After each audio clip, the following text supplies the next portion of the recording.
हमारा ब्रह्मांड इतना बड़ा है कि जिसके आकार के बारे में हमें कोई भी आइडिया नहीं है और इसी ब्रह्मांड में इतने सारे ग्रह सितारे मौजूद हैं जितना धरती पे रेती के दाने नहीं हैं। तो आज के इस वीडियो में इसी ब्रह्मांड में मौजूद कुछ रहस्यमय और अजीब ग्रहों के बारे में मैं बात करूंगा और हो सके तो इस वीडियो को एकदम लास्ट तक जरूर देखना, क्योंकि लास्ट वाला प्लैनेट सबसे अजीब और कमाल का होने वाला है, द डायमंड प्लैनेट। इस प्लैनेट का असली नाम है 55 कैनक्री ई और ये एक ऐसा ग्रह है जो कि हीरे का बना है। इस प्लैनेट का हीरे से बना हिस्सा हमारी धरती के पूरे वजन से लगभग 3 गुना ज्यादा है। इस प्लैनेट को साल 2004 में डिस्कवर किया गया था।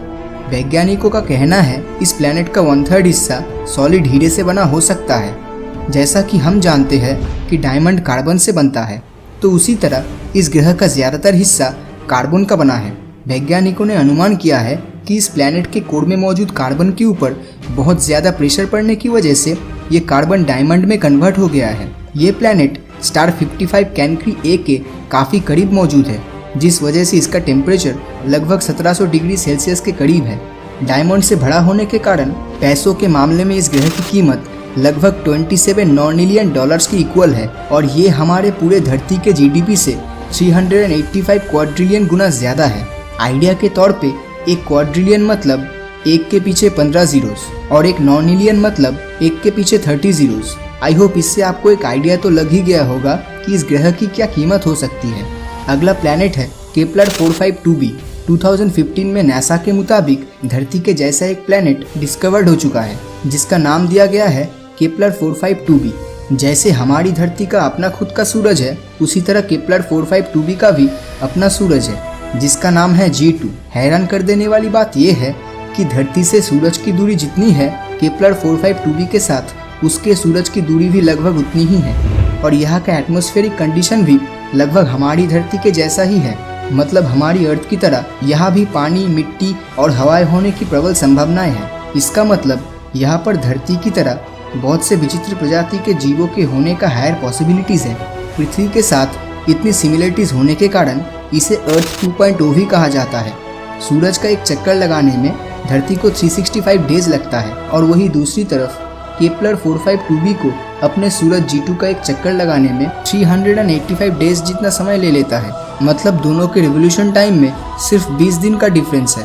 हमारा सूरज 4.6 बिलियन साल पुराना है और वही दूसरी तरफ G2 6 बिलियन साल पुराना है। केपलर 452b हमारी धरती से 2 गुना बड़ा है, लेकिन अगर यहाँ पर एलियन लाइफ होने का चांसेस इतना ज्यादा है, फिर अभी तक हमें इस ग्रह में एलियन लाइफ के बारे में कोई इन्फॉर्मेशन क्यों नहीं मिल पाया है। दरअसल धरती से इस प्लैनेट की दूरी लगभग 1400 लाइट ईयर जितनी है। अब आप समझ ही चुके होंगे कि यहाँ तक पहुँचने में आज के टेक्नोलॉजी से बनी स्पेसशिप को कितना ज़्यादा समय लग जाएगा।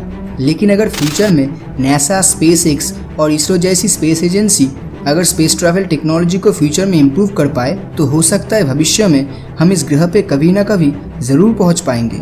अगर ये दोनों प्लैनेट्स के बारे में जानकर आपको मज़ा नहीं आया हो, तो ज़रा इस अगले प्लैनेट के बारे में सुन लीजिए।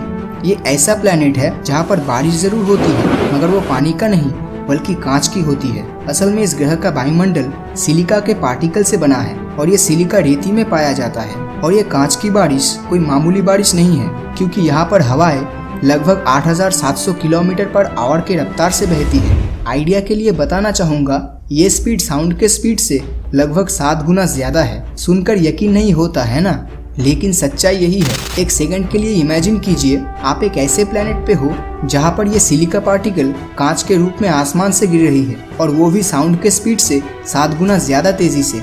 ये तो इमेजिन करने में भी डर लगता है।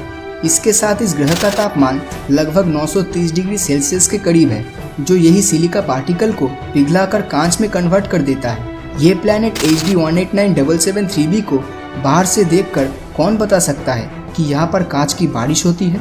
अगला प्लैनेट है ग्लिस 436b। इस प्लैनेट को 2004 में डायमंड प्लैनेट के साथ ही डिस्कवर किया गया था। इस ग्रह की खासियत ये है कि ये एक आग में जलने वाला बर्फ का प्लैनेट है। अब ये सुनकर हर कोई बोल सकता है कि भाई ये क्या बकवास कर रहा है, ग्रह पूरा बर्फ से बना है और फिर भी जल रहा है। लेकिन यकीन मानिए फ्रेंड्स, यही इस ग्रह की खासियत है।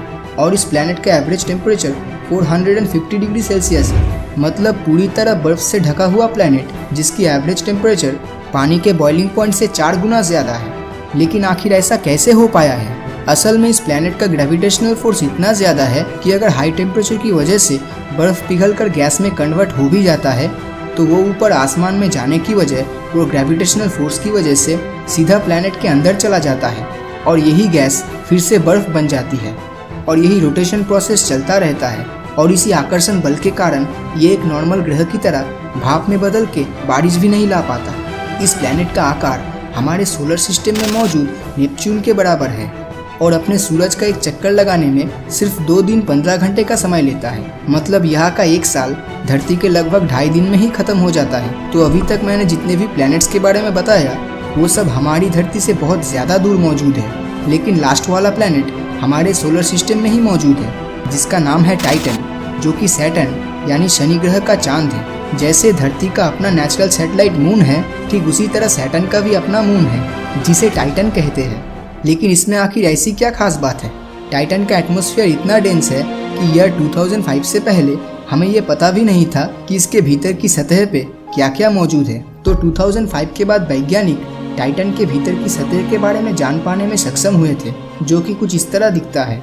ये एक ऐसी जगह है जहाँ पर एटमॉस्फेयर के साथ साथ नदियाँ और झील भी मौजूद है। यहाँ तक टाइटन पर धरती की तरह ही बारिश होती है, लेकिन यहाँ का टेम्परेचर -179 डिग्री सेल्सियस जितना है। इसी वजह से यहाँ पर पानी भी छूने पर बिल्कुल एक चट्टान के जैसा महसूस हो सकता है और यहाँ पर natural gas methane gaseous condition में नहीं बल्कि लिक्विड स्टेट में रहता है। तो अब तक जो रिवर, क्लाउड्स और लेक्स की बात कर रहा था वो असल में पानी का नहीं बल्कि मीथेन गैस का बना है।